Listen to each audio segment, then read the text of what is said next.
Gengar, at its peak, was metagame defining.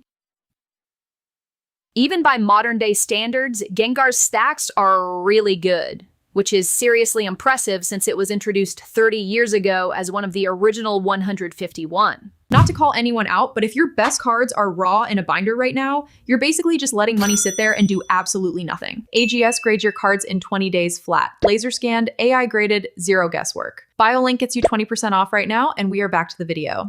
For years, there were no other Pokemon that could do Gengar's job.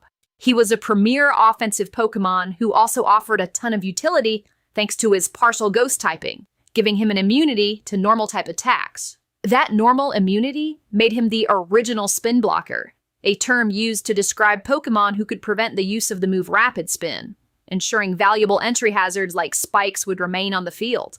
Other ghost types were around and could do the same thing, but they just weren't on Gengar's level.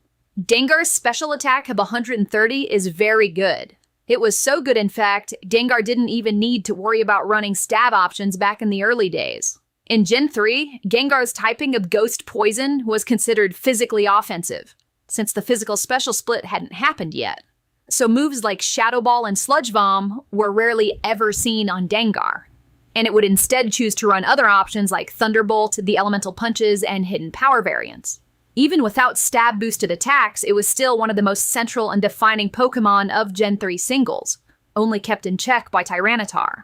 It was basically operating with a heavenly restriction, and when that restriction was lifted in Gen 4, it would go on to stay a meta-relevant threat for years. They even decided to give it a Mega in Gen 6, which was a horrible mistake.